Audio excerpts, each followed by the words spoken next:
प्रणाम मित्रों, कुलदीप भगत online classes में पुनः स्वागत है। अपन बात कर रहे हैं रीट लेवल सेकंड, विषय सामाजिक अध्ययन। आज अपन बात करेंगे चोल वंश के महत्वपूर्ण प्रश्नों के बारे में। देखिए प्रश्न नंबर 1, चोलों का राज्य किस क्षेत्र में फैला था? तो आपका ऑप्शन हो जाएगा चौथा, कोरामंडल, दक्कन के कुछ भागों में फैला हुआ था। नेक्स्ट है प्रश्न नंबर 2।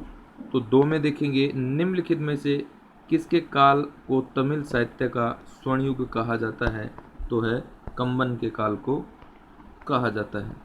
नेक्स्ट है किस चोल नरेश ने चेरों को पराजित करके उनके जाजी बेड़े को नष्ट कर दिया था? तो है राजराज प्रथम ने। अब देखिए चौथे नंबर का प्रश्न है, चोल नरेश राजराज प्रथम और उसकी रानी लोक महादेवी की प्रतिमाओं को किस चोल युगीन मंदिर के प्रांगण में प्रतिष्ठित किया गया था? तो आपका वृद्धेश्वर मंदिर तंजौर के अंदर। 5 नंबर का प्रश्न है, इसमें देखिए चोल शासकों द्वारा प्रसारित स्वर्ण मुद्राओं या सिक्कों का सामान्यतः नाम क्या था? तो क्या नाम था? कलंजू या पोन। अब देखिए 6ठे नंबर का प्रश्न है, किस कट्टर शैव चोल ने चिदम्बरम के नटराज मंदिर से प्रतिष्ठित गोविंदराज विष्णु की मूर्ति वहां से उखाड़ करके समुद्र में फिकवा दी थी? तो अच्छा क्वेश्चन है ये भी। किसने फिकवा दी थी साहब? कुलोत्तुंग प्रथम ने, क्योंकि कट्टर शैव था। अब 7 नंबर का देखेंगे, चोल कालीन मंदिरों के संबंध में किसने यह कहा था कि चोल कलाकारों ने दानवों की भांति इनका निर्माण किया और रत्नकारों के रूप में इसका क्या किया? रूप विन्यास किया। तो ये किसका कथन है? ये कथन है फंग्यूर सन का। अब देखिए 8 नंबर का क्वेश्चन है, इसमें देखिए निम्नलिखित में से किस चोल कालीन तमिल लेखक ने रामायण की रचना की जिसे तमिल साहित्य का महान शास्त्रीय ये गौरव ग्रंथ माना जाता है? तो 8 नंबर में देखें कौन है? कंबन। अब देखिए 9 नंबर में चोल राजाओं ने किस धर्म को संरक्षण प्रदान किया था? तो शैव धर्म को संरक्षण प्रदान किया था। 10वां है, किस वंश की सेना क्रूरता के लिए विख्यात थी? तो कौन थी? चोल वंश की सेना। 11 नंबर का प्रश्न देखिए, 11 नंबर का प्रश्न, नागर, द्रविड़ और बेसर प्रारंभिक मध्यकाल के दौरान मंदिर वास्तुकला के महत्तम शैलीगत रूप थे। निम्नलिखित में से कौन सा द्रविड़ शैली का भौगोलिक विस्तार था? तो कौन सा था? कृष्णा कावेरी नदियों के बीच। 12 नंबर का प्रश्न है, चोल शासकों के शासनकाल में निम्नलिखित में से कौन सा वारियम उद्यान प्रकाशन का कार्य देखता था? तो 12 नंबर में है 3 तोट वारियम। अब देखिए 13 नंबर में देखेंगे, किस चोल राजा ने जल सेना प्रारंभ की थी? तो किसने प्रारंभ की थी? राजराज प्रथम ने। 14 नंबर का प्रश्न देखिए, चोल साम्राज्य के आर्थिक जीवन में सर्वाधिक महत्वपूर्ण या अनुकूल स्थिति क्या थी? 14 नंबर में देखिए तो सबसे महत्वपूर्ण और अनुकूल व्यवस्था जो थी, व्यापार, हस्तशिल्प, श्रेणी निगम अत्यंत विकासशील और शक्तिशाली बन गए थे। ऑप्शन 3। अब देखिए 15 नंबर का है, चोल काल में कुछ औद्योगिक वर्गों ने अपनी सामाजिक स्थिति सुधारने के लिए विशेषाधिकार प्राप्त करने का प्रयास किया, जिसके परिणाम स्वरूप सामाजिक तनाव उत्पन्न हुआ। और चोल काल में दक्षिण वर्गीय वंगलई और वामपंथी वर्गीय इंगडई लोग कौन थे? तो अपन 15 नंबर का प्रश्न है, इसमें देखेंगे कौन थे साहब? तो ये वे औद्योगिक वर्गों के 2 प्रतिद्वंद्वी समूह थे। 16 नंबर का प्रश्न, तमिल साहित्य का पुनर्जागरण काल किस काल को कहा जाता है? तो 16 नंबर में देखिए किस काल को कहा जाता है? चोल काल को कहा जाता है। 17 नंबर में देखिए, चोल काल में देवदासी प्रथा के प्रचलन का क्या प्रमुख कारण था? तो क्या प्रमुख कारण था? इसके अंदर देखेंगे आप ऑप्शन तीसरा है 17 में मंदिर विशाल प्रतिष्ठान हो गए जिनके लिए अधिक संख्या में स्थायी महिला कर्मचारियों की आवश्यकता थी। 18 नंबर में देखिए, चोलकालीन कांस्य प्रतिमाओं में किसकी प्रतिमाएं सर्वाधिक प्रसिद्ध एवं सुंदर थी? नटराज। नेक्स्ट है, चोल साम्राज्य के सर्वाधिक प्रसिद्ध बौद्ध विहार जिन्हें चोल सम्राट एवं श्री विजय के शैलेंद्र नरेशों ने उदार अनुदान प्रदान किए कहाँ थे? तो 19 नंबर में हो जाएंगे नेगापट्टनम में। अब देखिए 20 नंबर का प्रश्न, चोलकालीन कापालिक कालामुखों पाशुपत जैसे रहस्यवादी संप्रदायों का मूल मंत्र क्या था? तो क्या था? धर्म विरोधी सिद्धांत और विचारधारा। 21 नंबर का प्रश्न है, ये देखेंगे, चोल राजाओं द्वारा चीन में अपने राजदूतों को भेजने के पीछे क्या उद्देश्य था? तो उद्देश्य क्या था? चीन के साथ में व्यापार बढ़ाना। अब देखिए 22 नंबर में अपन देखेंगे, भूमि कर के रूप में सामान्यतः उत्पादन का कितना अंश राज्य द्वारा वसूल किया जाता था? तो 1/3 वसूल किया जाता था। अब देखेंगे 23 नंबर का क्वेश्चन, निम्नलिखित में से किस सार्वजनिक निर्माण के कार्यों के प्रति चोलों ने सर्वाधिक ध्यान केंद्रित किया था? तो सिंचाई परियोजना और संसाधन के प्रति किया था। 24 नंबर का प्रश्न देखिए, पूर्ववर्ती राजवंशों की तुलना में चोल काल में सिक्कों का प्रचलन क्यों अधिक बढ़ गया? क्यों अधिक बढ़ गया? तो इसमें देखिए आपका जो ऑप्शन है 24 नंबर में रोमन प्रभाव 1 नंबर पे, 2 नंबर पे लेन देन की सुविधा की दृष्टि से, 3 नंबर पे विदेशों से व्यापार में वृद्धि। अब देखिए चौथा जो ऑप्शन है ये है नगरीय केंद्रों के विकास के परिणाम स्वरूप। तो इसके अंदर चौथा हो जाएगा नगरीय केंद्रों में विकास के परिणाम स्वरूप। 25 नंबर में देखिए, राजराज प्रथम का महानतम ऐतिहासिक योगदान क्या था?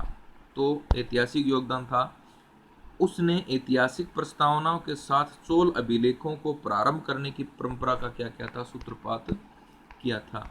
26 नंबर में देखिए, दक्षिण भारत के इतिहास में वह कौन केवल मात्र राजनीतिक शक्ति थी जिसने समुद्र पार देशों के विरुद्ध सफल नौसैनिक अभियान किए थे? तो कौन थे साहब?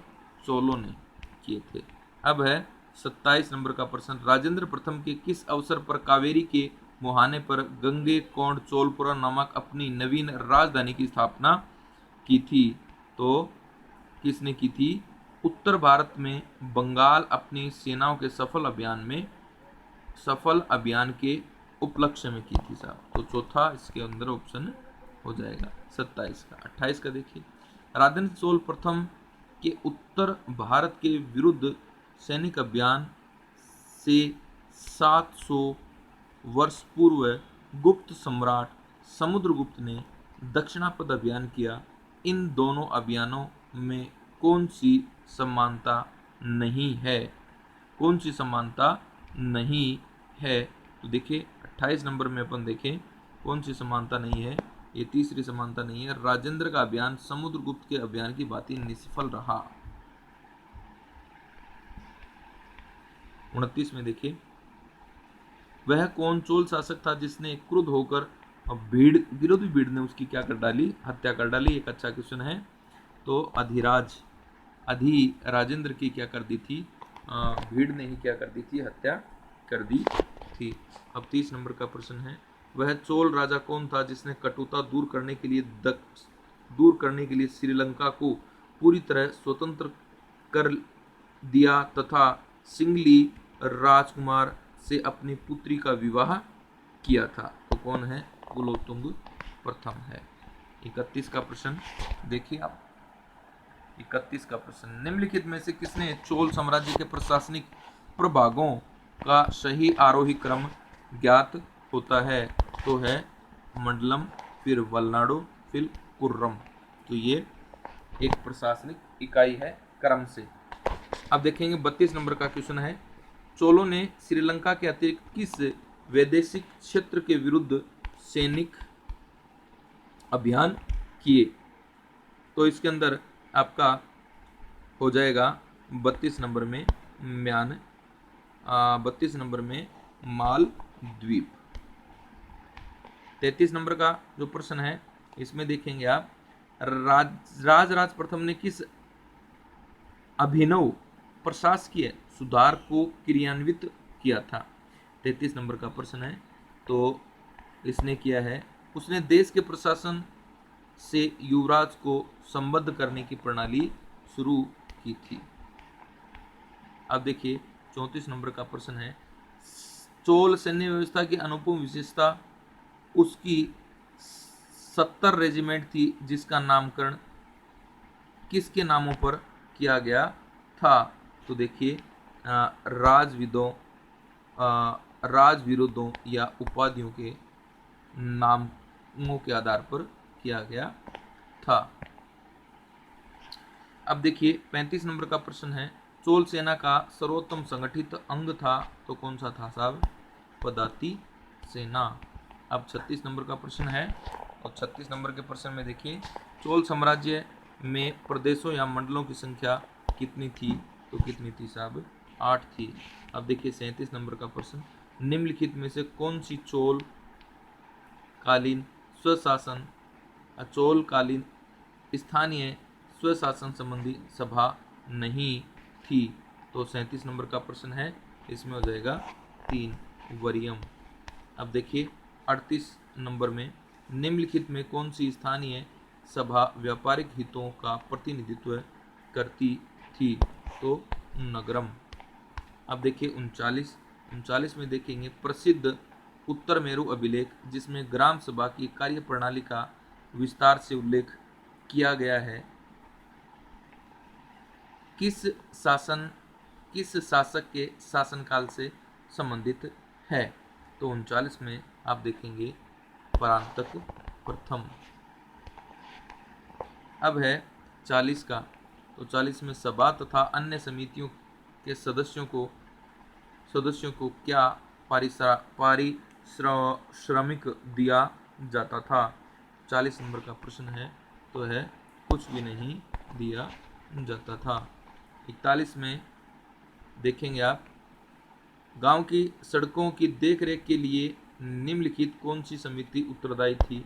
तो कौन सी समिति उत्तरदायी थी? उद्यान समिति उत्तरदायी थी। चोलों का शाही निशान क्या था? तो चोलों का शाही निशान है, ये क्या था साहब? बाघ था। 43 में देखिए, 1077 ईसा पूर्व में 72 व्यापारियों को प्रतिनिधि मंडल चीन भेजने वाले चोल राजा का नाम बताएं। तो चोल राजा का नाम है, तो 43 में आपका हो जाएगा कुलोत्तुंग प्रथम। अब देखेंगे 44 नंबर में, पुरी के जगन्नाथ मंदिर तथा लिंगराज मंदिर का निर्माण किसने करवाया था? तो अनंत वर्मन चोल ने करवाया था। अब देखिए 45 का प्रश्न है, वाई हिंद की लड़ाई 1001 में हुई थी, किस किस के मध्य हुई थी? वाई हिंद की लड़ाई तो ये हुई थी जय हिंद और गजनी के बीच हुई थी। अब देखिए 46 नंबर का प्रश्न है, किस चोल शासक के समय बंगाल की खाड़ी की हैसियत चोल झील की सी हो गई थी? तो 46 नंबर में है राजेंद्र प्रथम के समय। अब देखिए 47 नंबर का प्रश्न है, उस चोल वंशीय शासक का नाम बताइए जिसने अपने शासनकाल में भूमि की पैमाइश कराई तथा अभिलेखों को ऐतिहासिक प्रशस्ति के साथ लिखवाने की प्रथा शुरू करवाई। तो 47 में आपका हो जाएगा राज। 48 में देखिए, उस चोल वंशीय शासक का नाम बताइए जिसने सर्वप्रथम गंगा की घाटी तक सैन्य अभियान किए। तो 48 में हो जाएगा तीसरा राजेंद्र प्रथम। अब है 49 का, तो 49 में देखिए, वह चोल वह चोल शासक जिसकी मृत्यु कोप्पम के युद्ध में घायल हो जाने के कारण युद्ध भूमि में हो गई थी। तो कौन सा है? राजाधिराज प्रथम। 49 का प्रश्न देखिए, चोल शासकों ने किस भाषा को राजाश्रय दिया था? तो किसको दिया था? राजाश्रय तमिल को दिया था। अब देखिए 50 नंबर के बाद में 51 नंबर देखिए, अंकोर वाट का निर्माण कंबोडिया के किस राजा ने करवाया था? तो अंकोर वाट का निर्माण है ये किसने करवाया था? सूर्यवर्मन द्वितीय ने करवाया था। अब 52 का नंबर का क्वेश्चन देखिए, तिरुतोंडपुरम पांचवा वेद कहलाता है ग्रंथ की रचना किसने की थी? तो किसने की थी साहब? जय गोविंद ने की थी। 52 नंबर का प्रश्न है, 52 नंबर में आंसर होगा 1 नंबर का, शेखर ने की थी। ठीक है, अब देखेंगे तिरुतोंडपुरम ग्रंथ की रचना शेखर ने की थी। 53 नंबर का प्रश्न है, इसमें देखिए कलिंग तुपर्णी ग्रंथ की रचना है ये किसने की थी? तो ये करता है जय गोंदार। इसमें 2 नंबर का ऑप्शन है। अब देखिए 54 नंबर में देखेंगे अपन, चोल शासन में राज्य की आय का प्रमुख स्रोत था? तो भूमि कर था। 55 नंबर में देखेंगे, दक्षिण भारत में किन शासकों ने नहर प्रणाली को आरंभ किया था? तो चोल शासकों ने प्रारंभ किया था। 56 में देखिए, किस काल से राजा व रानी की प्रतिमा की मंदिरों में स्थापना का प्रचलन माना जाता है? तो 56 नंबर में देखेंगे तो कौन सा हो गया आपका? चोल हो गया। अब देखिए 57 नंबर का प्रश्न है, 57 नंबर का प्रश्न देखिए आप, 57 नंबर का प्रश्न, किस प्रशासन की सबसे प्रमुख विशेषता ग्रामों व नगरों में स्थानीय स्वशासन है? तो किसका हो जाएगा? चोल। Option third. 58 नंबर का प्रश्न देखिए, चोल युग निम्न में से किस कारणों से प्रसिद्ध है? ग्रामीण सभाओं के लिए प्रसिद्ध है। अब देखिए 59, मध्यकालीन मंदिरों में सबसे लंबा मंदिर कौन सा है? तो कौन सा साहब? तंजौर का वृद्धेश्वर मंदिर। अब देखिए 60 में देखिए, उस प्राचीन भारतीय राजवंश का नाम बताइए जिसने सर्वप्रथम भारत की सीमाओं के बाहर जल मार्गों द्वारा बंगाल की खाड़ी अपने जाजी बेड़ों का क्या क्या था? प्रयोग किया था। तो कौन सा हो जाएगा इसमें? चोल होगा। अब देखिए 61 नंबर में, रामानुज को श्री रंगम छोड़ना पड़ा था? किसको? रामानुज को श्री रंगम छोड़ना पड़ा था। क्यों छोड़ना पड़ा था? कुलोत्तुंग प्रथम की शत्रुता के कारण। अब देखिए 62 नंबर का प्रश्न है, दक्षिण भारत के राजवंशों में सबसे प्राचीन वंश कौन सा है? तो कौन सा है? चोल। अब देखिए 63, कौन सी नदी चोल व चालुक्य राजाओं के मध्य सीमा रेखा थी? तो कौन सी नदी थी? तुंगभद्रा नदी थी। अब देखिए 64 नंबर का क्वेश्चन है, वह विद्वान कौन सा था जो ऋग्वेद का टीकाकार था जिसने परांतक प्रथम ने आश्रय दिया था? तो 64 नंबर में हो जाएगा 2, वेंकट माधव। अब देखिए 65 नंबर में, चोल साम्राज्य का सबसे शक्तिशाली शासक कौन था? चोल साम्राज्य का सबसे शक्तिशाली शासक कौन था जो शैव धर्म का अनुयायी था? तो इसमें कौन सा हो जाएगा? राजराज प्रथम हो जाएगा। अब देखिए 66 नंबर, चोल वंश की किस शासक के शासनकाल में निर्माणात्मक युग कहा जाता है? तो कौन से शासन का शासनकाल निर्माणात्मक युग कहा जाता है? तो ये हो जाएगा आपका राजराज प्रथम। अब देखिए 67 नंबर पे, राजशेखर मंदिर के संदर्भ में सत्य कथन है। राजशेखर मंदिर के संदर्भ में सत्य कथन है, तो इसमें सारे के सारे कथन सत्य हैं। कथन पढ़ देता हूँ। यह है राजराज प्रथम द्वारा तंजौर में ग्रेनाइट से निर्मित शिव मंदिर है। इस मंदिर में वृद्धेश्वर तंजौर के मंदिर के नाम से प्रसिद्ध है। यह द्रविड़ कला का सर्वोत्तम।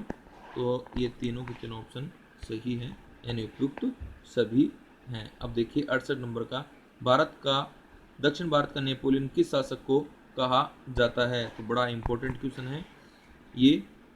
किसे कहा जाता है? राजेंद्र प्रथम को कहा जाता है। इंपॉर्टेंट क्वेश्चन है, ध्यान में रखेंगे आप। नेक्स्ट है 69। राजेंद्र प्रथम के शासनकाल को क्या कहा जाता है? तो 69 में है चोलों का स्वर्णकाल कहा जाता है। अब देखेंगे 70 नंबर का क्वेश्चन है, राजेंद्र प्रथम ने त्रिचनापल्ली में 16 मील लंबे कौन से तालाब का निर्माण गंगा जल से भरने के उद्देश्य से करवाया था? तो 70 में हो जाएगा आपका एक चोल गंगम। 71 में देखिए, गंगेकोट चोलपुरम मंदिर के संदर्भ में सत्य कथन है। तो 71 में कौन सा सत्य कथन है? तो आपका आ जाएगा उपयुक्त तो सभी कथन सत्य हैं। तो एक बार पढ़ देता हूँ। इसे राजेंद्र प्रथम द्वारा लगभग 1030 में बनवाया गया। इस मंदिर में विश्व प्रसिद्ध नटराज की मूर्ति है। नटराज को तांडव करते हुए दिखाया गया। पर्सी ब्राउन ने मंदिर के शिखर पर उत्कीर्ण लंबवत रेखाओं के कारण ही गीतों की तरह संवेदना उत्पन्न करने वाला महान कलात्मक निर्माण इसको कहा है। तो उपयुक्त सभी कथन सत्य हैं। 72 में देखिए, तमिल साहित्य का महाकाव्य कौन सा ग्रंथ कहलाता है? तो कौन सा ग्रंथ कहलाता है? तमिल रामायण। 73 में देखिए, द्रविड़ शैली के संदर्भ में सत्य कथन है। 73 में सत्य कथन है। तो उपयुक्त सभी सत्य कथन है इसमें। तो सारे अपन एक बार पढ़ लेते हैं। इस शैली का चरमोत्कर्ष चोलकालीन मंदिरों में दिखाई देता है। इस शैली को चोल शासकों ने पूर्णता प्रदान की। नागर शैली और द्रविड़ शैली के मंदिरों का अंतर उनके शिखरों में दिखाई देता है। और उपयुक्त सभी, तो उपयुक्त सभी है सब। अब देखेंगे 74 नंबर का क्वेश्चन, चोलकालीन स्थपति निम्नलिखित में से था? तो कौन था साहब? प्रशासनिक अधिकारी, मूर्तिकार, सेनापति, दुर्गपति। तो इसके अंदर आपका है 74 में हो जाएगा। तो देखिए मूर्तिकार। अब देखिए 75 नंबर का प्रश्न है, ये देखिए, चोलकालीन केट कोलार निम्नलिखित में से था? तो 75 में आ जाएगा बुनकर। केट कोलार बुनकर होते थे। 76 में देखिए, उस चोल शासक का नाम बताइए जिसने श्रीलंका के शासक महेंद्र पंचम को पराजित कर श्रीलंका की राजधानी अनुराधापुर के स्थान पर पनुरू को बनाया और इसका नाम जगन्नाथ मंगलम रखा। तो 76 नंबर में देखेंगे कौन था वो राजा? राजराज प्रथम। 77 नंबर का क्वेश्चन है, चोलों की प्रशासनिक व्यवस्था के संबंध में असत्य कथन बताएं। प्रशासनिक व्यवस्था के अंदर असत्य कथन बताना है। तो असत्य कथन है, उडन कुटम चोल साम्राज्य में आयात सामग्री पर लगाया जाने वाला कर। ये गलत है, बाकी सारे सही हैं। एक बार इसको पढ़ लोगे वीडियो को रोक करके। इसके बाद में अपन बात करते हैं 78 नंबर का जो क्वेश्चन है, ये देखिए, चोल साम्राज्य में कितने प्रांत थे? तो कितने प्रांत थे? 6 प्रांत थे। अब देखिए 69 में, चोलकालीन ग्रामीण सभा की समितियों की कार्य प्रणाली को समझने के लिए कौन सा अभिलेख सबसे महत्वपूर्ण माना जाता है? तो सबसे महत्वपूर्ण अभिलेख है उत्तर मेरु का अभिलेख। अब देखेंगे आप 80 नंबर का क्वेश्चन है, अग्रहार ब्राह्मणों को दान में दिए गए ग्रामों में निम्नलिखित में से कौन सा गठन किया गया था? तो देखिए 80 में है कौन सा? सभा, यानी अग्रहार देने के लिए कौन सी सभा गठित की गई थी? तो उसका नाम ही क्या है? सभा ही है। अब देखिए 80 के बाद में 81 का है, चोल शासन व्यवस्था में समिति के सदस्यों का चुनाव किस लॉटरी पद्धति द्वारा किया जाता था? तो किस पद्धति द्वारा किया जाता था? कुड़वोले पद्धति द्वारा। 82 नंबर का प्रश्न है, सभा का सदस्य चुने जाने के लिए आवश्यक शर्त नहीं है। कौन सी शर्त नहीं है? वह 25 से 70 वर्ष की आयु के होते थे और नेक होते थे। ये नहीं है, बाकी इसके अंदर हो जाएगा। 83 नंबर का प्रश्न है, इसमें देखेंगे चोल कालीन समिति के संदर्भ में सत्य कथन है। तो इसमें देखेंगे कौन सा आपका सत्य कथन होगा। उपयुक्त सभी हैं, एक बार पढ़ देता हूँ। समिति के सदस्य 360 दिनों तक अपने पदों पर बने रहते थे, शेष 5 दिनों में अपना हिसाब किताब प्रस्तुत करते थे। नेक्स्ट है, समिति का कार्य सभी समितियों के कार्यों की देखरेख करना होता था। प्रत्येक गांव वस्तुतः एक लघु गणतंत्र था। तो उपयुक्त क्या है इसके अंदर, सभी है। अब देखिए 84 नंबर का प्रश्न है, निम्न में सत्य है। सत्य कथन आपको देखना है। तो सत्य कौन सा कथन है 84 के अंदर। देखिए, ग्राम सभा को उसके कार्यों में सहायता देने वाले वेतनभोगी कर्मचारियों का वर्ग आयंगार था, ये कहलाता था। 2 नंबर पे वैष्णव पुजारियों को वेखानस कहा जाता था। और 3 नंबर पे है, धर्मासन से तात्पर्य है सम्राट के न्यायालय से। और उपयुक्त सभी कथन सत्य हैं। तो उपयुक्त सभी कथन क्या हैं, सत्य हैं। अब देखिए 85, उन 2 चोल शासकों के नाम बताइए जिसके समय भूमि की 1 व 2 बार माप कराई गई। तो यह है राजराज प्रथम और कुलोत्तुंग प्रथम ने क्या करवाई थी, नाप करवाई थी। 86 नंबर का प्रश्न ये देखिए, चोलकालीन स्वर्ण सिक्के किस नाम से जाने जाते हैं। तो किस नाम से, कुलंज या पो नाम से जाने जाते हैं। पहले भी आ चुका है प्रश्न। 87 नंबर का प्रश्न है, चोल शासन व्यवस्था में तालाबों की मरम्मत हेतु कौन सा कर वसूला जाता था। इंपॉर्टेंट क्वेश्चन है। तो एरियायम कर है, ये वसूला जाता था। अब देखिए 88 नंबर का है, चोल शासन प्रणाली में राजस्व विभाग के प्रमुख अधिकारी को क्या कहते थे। तो क्या कहते थे, राजस्व विभाग के प्रमुख अधिकारी को वरित पोतगक। 88 नंबर का प्रश्न। अब है 79 नंबर का प्रश्न, चोल साम्राज्य में शिव भक्त गीतों का संकलन करता किसे कहा गया है। तो देखते हैं 79 नंबर के प्रश्न में कौन सा सही है। तो है नबी या आंडार नबी। 90 का प्रश्न देखिए, निम्न में से किसके अनुसार चोल कलाकारों ने दैत्य के समान कल्पना की और जोरियों के समान उसे पूरा किया। इंपॉर्टेंट क्वेश्चन है, भी ध्यान में रखना है। तो ये कथन किसका है, फंग्यूर सन का है। इंपॉर्टेंट कथन है, ये आप ध्यान में रखें इसको। इसके बाद में 91 का प्रश्न है, निम्न में से किस मंदिर को द्रविड़ शैली को सर्वोत्तम नमूना माना जा सकता है। तो कौन सा है, राजेश्वर या वृद्धेश्वर मंदिर। अब है, कंपेश्वर मंदिर का निर्माण निम्न में से किसने करवाया था। तो कुलोत्तुंग तृतीय ने करवाया था। कौन सा मंदिर, कंपेश्वर मंदिर। अब देखिए पल्लव वंश के बारे में कुछ महत्वपूर्ण प्रश्न है। कौन से वंश के बारे में, पल्लव वंश के बारे में। तो ये देखिए आप, पल्लव वंश के बारे में अपन बात करेंगे। पहला प्रश्न है, पल्लवों ने किस नगर से शासन संचालित किया। तो किस नगर से शासन संचालित किया, कांचीपुरम से। अब देखिए 2 नंबर का प्रश्न है, निम्नलिखित में से किस राजवंश के अवशेषों पर चोल साम्राज्य की स्थापना हुई है। तो हो जाएगा कांची के पल्लव।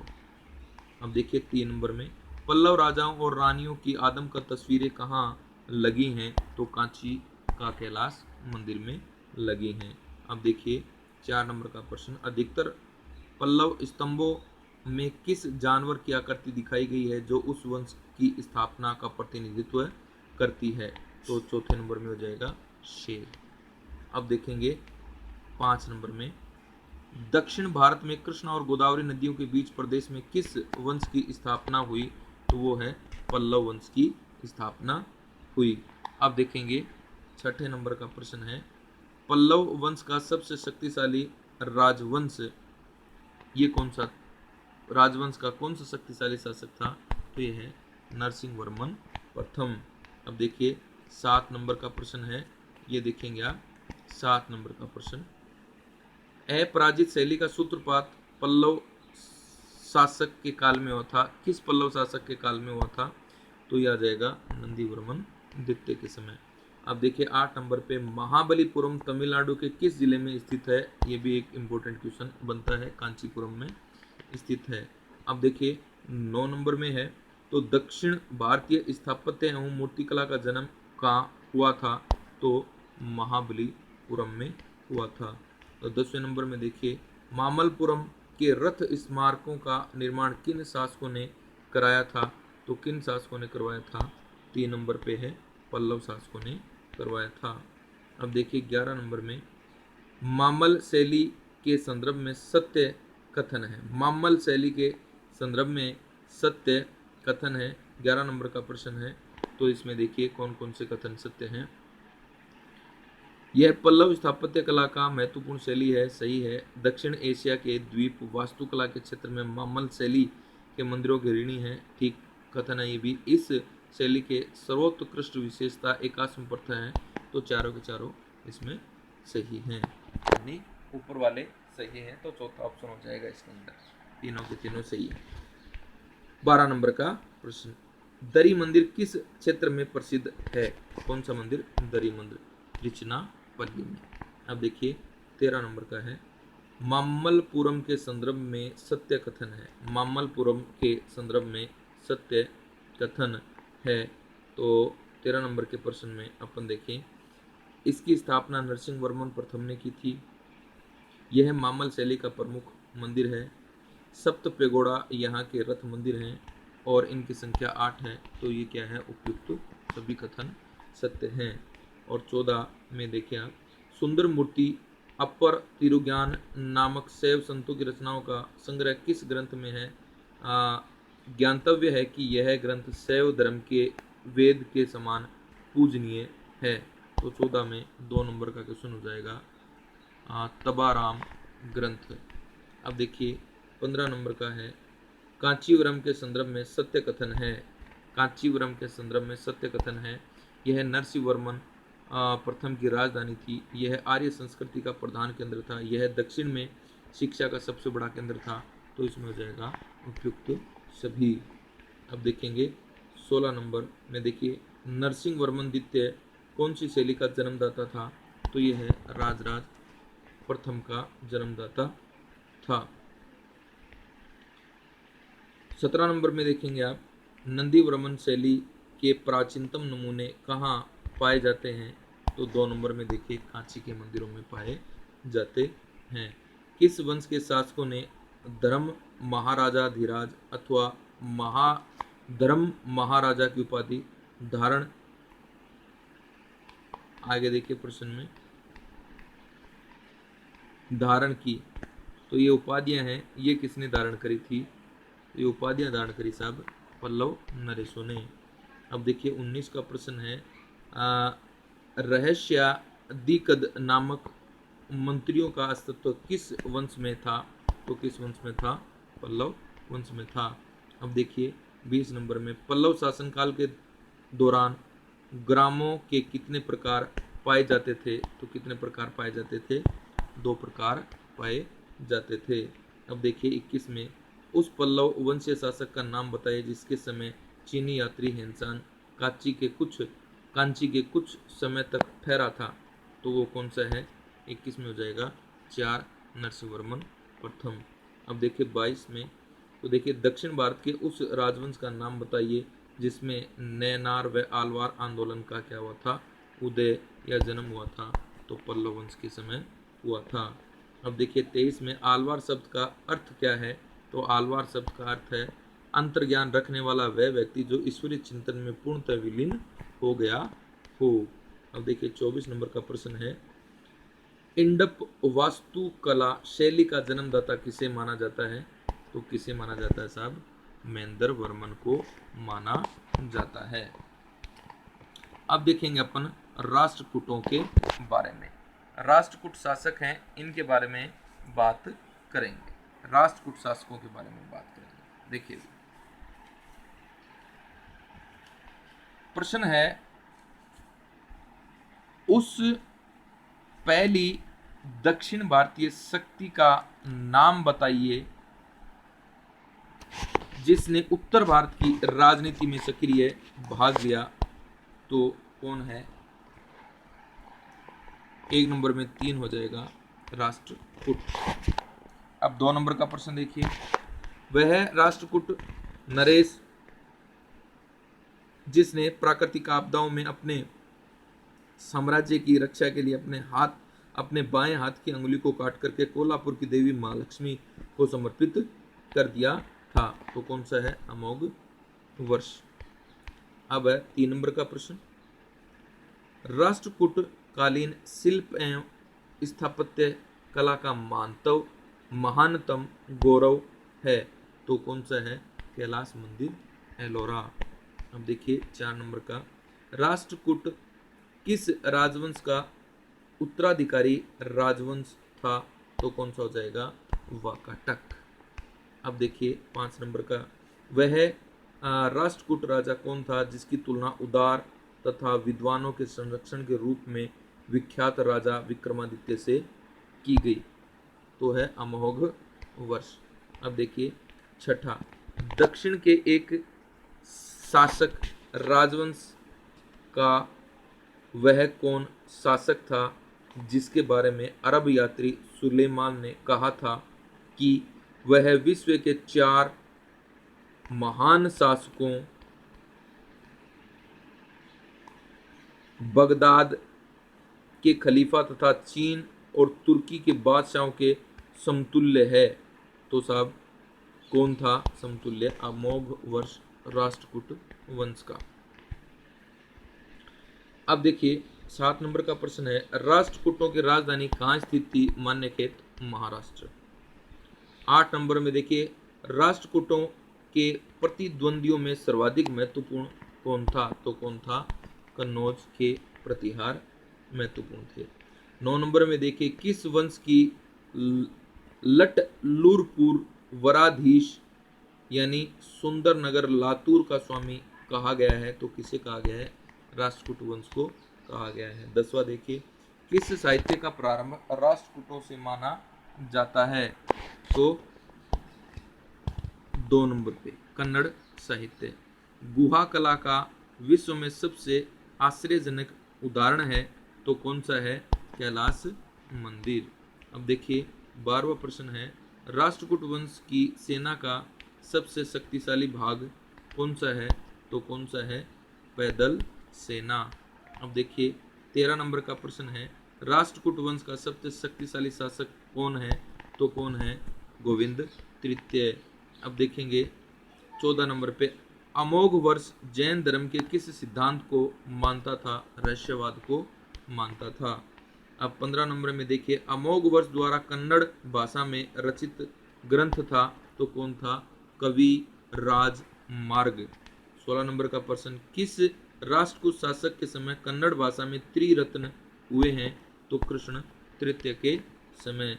17 नंबर का प्रश्न, गणित सार संग्रह की रचना किसके द्वारा की गई थी, तो महावीराचार्य के द्वारा की गई थी। 18 नंबर का प्रश्न, सीता की नानी क्या है, तो ये है 18 नंबर में एलोरा में 8वीं शताब्दी के अंत में निर्मित एक गुफा है। अब देखिए 19 नंबर में, संजन अभिलेख का संबंध किस राष्ट्रकूट शासक से है, तो अमोघ वर्ष से है। अब देखेंगे 20 नंबर का प्रश्न, राष्ट्रकूट वंश की स्वतंत्रता का जन्मदाता किस शासक को माना जाता है, तो किसको माना जाता है? दंती दुर्ग को माना जाता है। अब देखिए 21 नंबर में देखें आप, उस राष्ट्रकूटीय शासक का नाम बताया जिसने उज्जैन में रण्य गर्भदान नामक यज्ञ किया, जिसमें प्रतिहार राजा के द्वारपाल का काम किया गया था, तो कौन था? वो दंती दुर्ग था। अब देखिए 22 नंबर में, महाराजा धीराज परमेश्वर भट्टारक जैसी स्वतंत्र सम्राट सूचक उपाधि किस राष्ट्रकूटीय शासक ने धारण की थी, तो 22 में कौन सा है? दंती दुर्ग ने धारण की थी। अब देखिए 23 नंबर का प्रश्न, निम्नलिखित में से किस स्थान की त्रिमूर्ति विश्व प्रसिद्ध है, तो किस स्थान की त्रिमूर्ति विश्व प्रसिद्ध है? ये है एलिफेंटा। अब देखेंगे 24 नंबर का प्रश्न, राष्ट्रकूट शासन प्रणाली में सम्राट के सीधे नियंत्रण वाले क्षेत्र को कई भागों में बांटा गया था। राष्ट्र आधुनिक कमिश्नरों के समान थे और राष्ट्र को अन्य किस नाम से जाना जाता था? तो मंडल के नाम से जाना जाता था। 25 में देखिए, राष्ट्रकूट शासन प्रणाली में गांव के मुखिया को अन्य किस नाम से जाना जाता था? तो किस नाम से जाना जाता था? उपयुक्त सभी के नाम से जाना जाता था, यानी ग्रामकूट, गाउंड और ग्रामपति। अब देखेंगे 26 नंबर में, देखिए राष्ट्रकूट शासन प्रणाली में तात्कालीन विषय भुक्ति को वर्तमान में क्रमशः किस नामों से जाना जाता था? तो देखेंगे जिला और तहसील के नाम से जाना जाता था। 27 नंबर का प्रश्न, राष्ट्रकूट शासन प्रणाली में वंशानुगत राजस्व अधिकारियों को किस नाम से जाना जाता था? तो 27 में अपन देखिए ऑप्शन 1 है देश शासनकूट, ऑप्शन 2 है देश ग्रामकूट, तो ये देश ग्रामकूट के नाम से जाना जाता था। 28 में देखिए भूमिकर को क्या कहा जाता था? तो भूमिकर को क्या कहा जाता था साहब?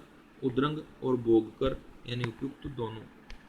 अब देखिए 29, अमोघ व्रति की रचना किसने की थी? तो किसने की थी? शाकतायन ने की थी। तो इस प्रकार से अपन ये प्रश्न है ये देखे। आशा करता हूँ कि क्लास आपको जरूर पसंद आई होगी और आप अपना मूल्यांकन इससे कर सकते हैं। धन्यवाद।